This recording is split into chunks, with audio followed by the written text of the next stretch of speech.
Thank you for being with us this afternoon. As you can see, I am right now wearing a homemade face mask. It's easy to make, and I think important to illustrate that this is something we all should be doing right now. In a minute, I'm going to take this off because after this last camera is set up, there's going to be a significant amount of distance between myself and others here. But I want to emphasize that the guidance is now clear and consistent that folks should be wearing cloth masks at least anytime they're in a situation where they can't control how close they are to other people. That's including and especially at places like the grocery store. So when you're going to the grocery store, try to wear a face covering. Don't just try, do it. Wear a face covering, even if that's just a bandana or it's a homemade mask like this one. It's really important to follow that guidance. Now, not everybody needs an N95 mask. Those are for healthcare professionals, first responders, those who are coming in direct contact with individuals who may have or have been exposed to the coronavirus. And let's save those critical PPE, those critical supplies for those who are on the front lines. But the rest of us can do our part to protect one another by wearing homemade masks. So now again, asking our interpreter just to step away just a tiny little bit more. I'm going to take this off for the rest of this press conference and then put it back on. There are a few updates that I want to share today.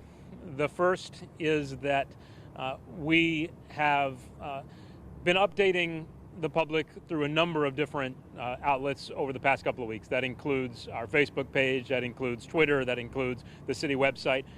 As of today, we have a live website dedicated solely to coronavirus updates. It is www.coronavirus.hartford.gov. That's www.coronavirus.hartford.gov. We are doing our best to provide information in both English and Spanish, but it's also important to say that the website has a function that allows for the translation into multiple languages. We are keeping this website updated on a regular basis in real time. You can get news there, you can get information about what you should do if you are concerned that you may have symptoms or you want to get a test. You can get information about our educational system and our schools. There are many, many links on there. And if there's anything that you don't see on there that you'd like to see, please feel free to reach out and let us know. But that is a tool that we hope will be helpful at this time when we know that sharing as much information as we can is part of our responsibility. So again, you can go to www.coronavirus.hartford.gov anytime and check for live, up-to-date updates from the City of Hartford, the state of Connecticut, and nationally. I also wanted to update that we are asking everybody to help us keep our community safe. Number one, by respecting social distancing requirements yourself, making sure that your family's doing it, making sure your friends and neighbors are doing it, creating that peer pressure that is so essential to effective social distancing. But I also want to acknowledge that while the vast majority of people have been respecting those social distancing requirements, we've seen, particularly over this past weekend, some examples where people are not. And I said last week that our health inspectors were going to be out there, that our police were going to be out there. We're not looking to be draconian. We're not looking to make arrests, but we are serious about keeping our community safe and keeping our community healthy. And so if there are folks who are gathering in parking lots and getting out of the cars, if there are folks who are trying to recreate social gathering points by having big groups of people over to their house, we're going to be serious about that. We're going to be stopping by and breaking those up. But most importantly, we ask you to help set expectations for one another. Again, help create that peer pressure and that sense of collective responsibility. And use our Hartford 311 app to let us know if there are things that are concerning to you. We want to know if there are big groups that are gathering together, if there are small groups that are gathering together in irresponsible ways, if there are grocery stores or bodegas that aren't doing their part to make it easy to socially distance, let us know. Use the 311 app. We have set up on the 311 app a section that is dedicated to coronavirus related reports. We ask that you use it. And of course, you can always call Hartford 311 just by dialing 311. Our team is not live and in person at City Hall, but they are live in person on the phone line anytime that you call. So please use that. Thirdly, I wanted to let you know that, I'm just going to let him set that back up real quick. Thirdly, I've gotten a number of questions about access to the internet at this time when so many families and so many kids are now depending on the internet for education. And our school system has done a remarkable job of setting up remote learning capability and building a whole new culture of learning based on the internet over the last couple of weeks. But we also know that there is and has long been a deep divide when it comes to digital access. We help to bridge that divide by distributing thousands and thousands of devices, but it's also critically important that people are able to connect to the internet. And so I want to make sure that everybody knows that Comcast has been working with us, and they have a program called the Internet Essentials Program, which is very, very reduced price access to the internet. But this is what's important.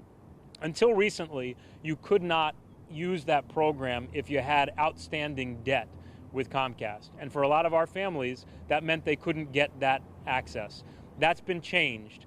People can now be eligible for that program even if you had an outstanding bill. And so I want to share that because we want to do everything we can to get every single one of our kids connected.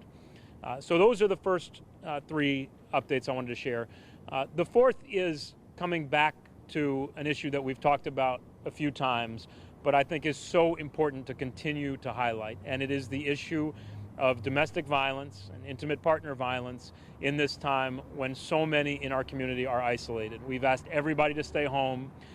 That's to keep our community safe, but the tragic reality is that as we take those measures to keep our community safe, it also means that there are those in our community, in our neighborhoods, and loved ones who may be at greater risk and who suffer in this time of isolation. We have shared a few times resources that are available and highlighted in particular our partnership with Interval House, and asked everybody please to check in with those you love if you're worried about them, check in on neighbors if you're worried about them and do you think they may be vulnerable to domestic abuse. To those who are at risk themselves, we ask you please reach out. We want to help. And what we're announcing today to make sure that we can follow through on our commitment to help is that we have created a dedicated unit inside the Hartford Police Department that is focused solely on domestic violence and intimate partner abuse. That's going to be 2 police officers on duty throughout the day and 2 officers on duty throughout the night who are dedicated to nothing but taking and responding to calls related to domestic violence and intimate partner abuse.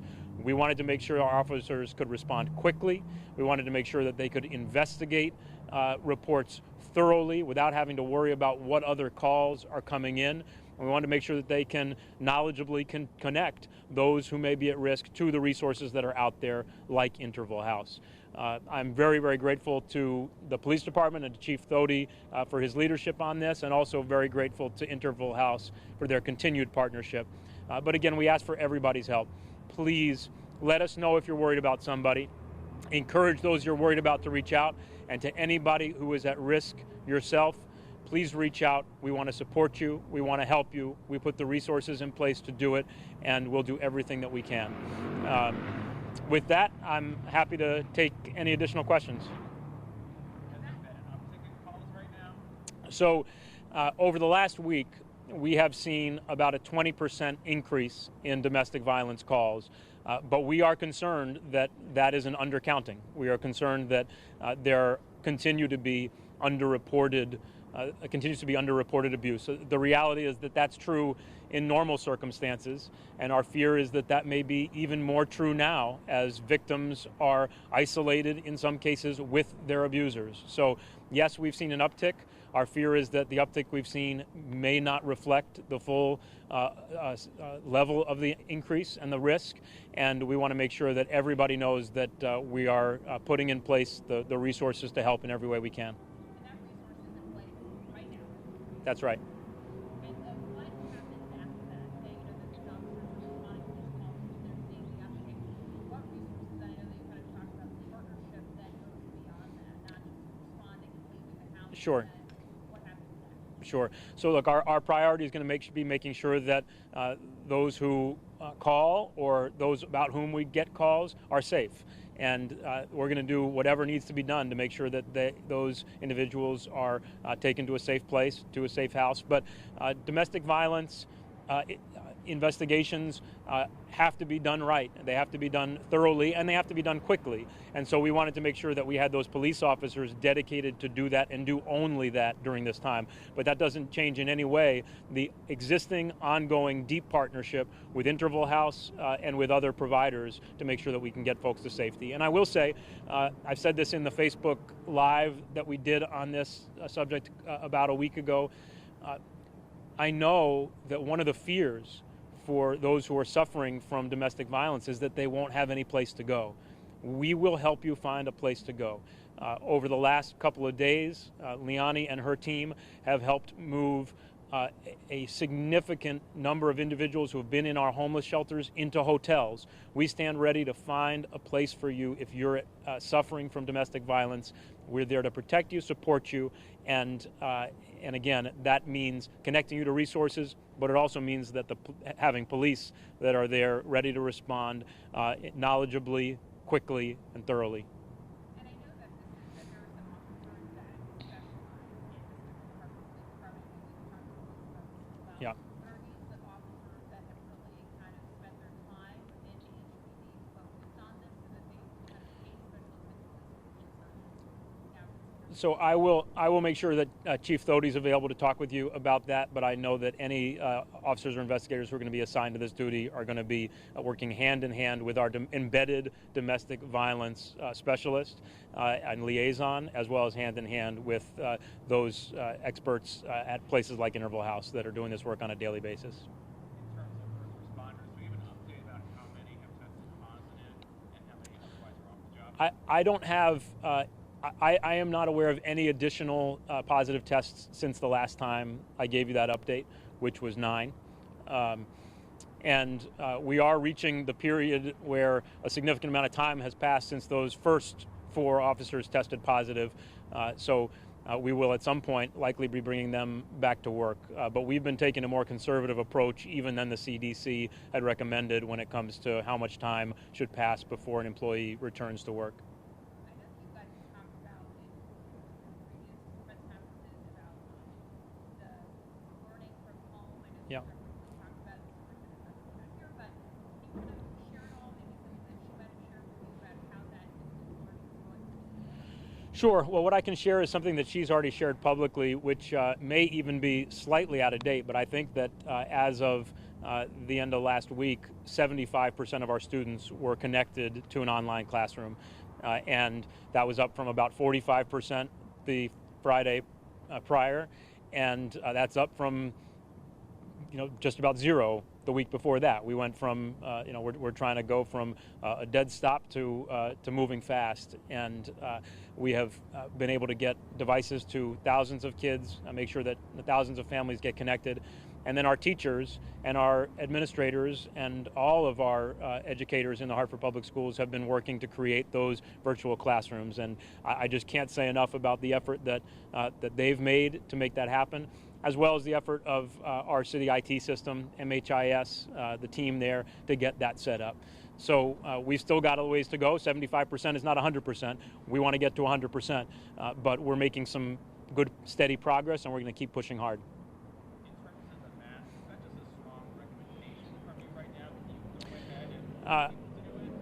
I am asking everybody to wear a mask when you go someplace where you may be in contact with other people. Again, I'm sure there are going to be people who are looking at me right now, not wearing a mask and saying, but you're not wearing one.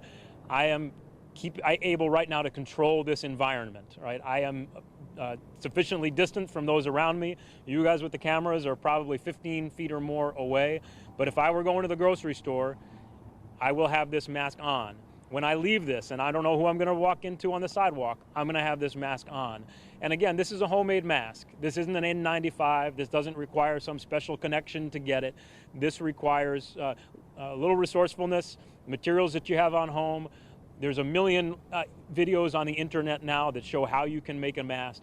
But it is important to do. And so we're asking everybody, when you are out in public, when you are especially doing something like going to the grocery store, where you may be in closer proximity to other people, for your own sake and for others' sakes, please wear a mask. You know, this is one of those situations where it's a win-win. You potentially protect other people, but you also, by setting that expectation and helping to create that standard and culture, you're also making sure that you're protected too.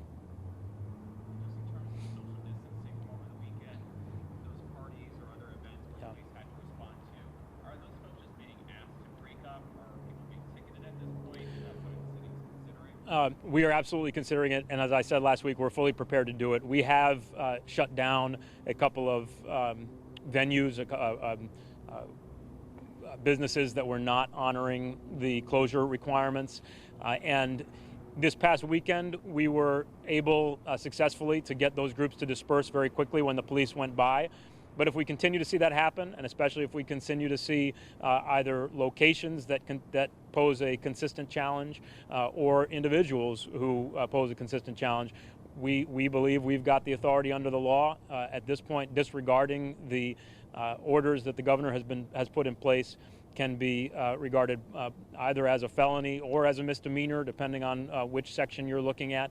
And we're fully prepared to enforce by giving a summons in the case of any time there's serious noncompliance with those requirements. Look, this is a matter of public health. It's a matter of the health and safety of our community, and we don't want to be playing the role of enforcer. We want everybody to come together and recognize that we've got a collective responsibility to bend the curve, to flatten the curve, to keep our community safe.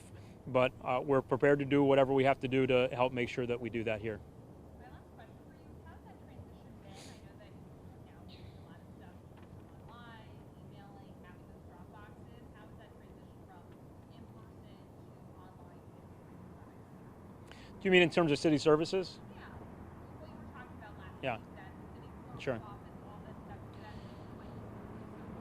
what So far, it's been part of one day that we've implemented that more complete shift to remote services. I apologize. I should have been repeating the questions because we're at such a distance that probably not getting the questions picked up on the microphone. But the question was about the transition to remote city services. As you know, we stopped many in-person services a couple of weeks ago and shifted a lot of those services online. There were a few remaining things like the clerk's office, the registrar of voters, and the tax office where we had limited in-person service still.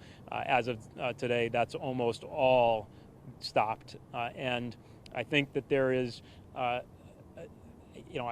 think that there's enough capacity to do that online. I think most of those things can be done remotely, maybe not as quickly as they used to be done, but we're going to keep experimenting. We're going to stay flexible and creative, and so far it's been working okay.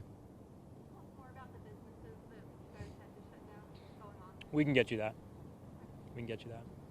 And the statistic you said before with domestic violence, it was a 20% reduction? No, 20% increase. Right, increase? Yeah. So can you explain what that stat is, like what period of time you're in? So that is roughly over the last week. Until last week, we had seen the number of domestic-related violence calls for service relatively consistent with average. Over the last week, we saw that increase by about 20%. And as you know, that's something that we thought was likely to happen.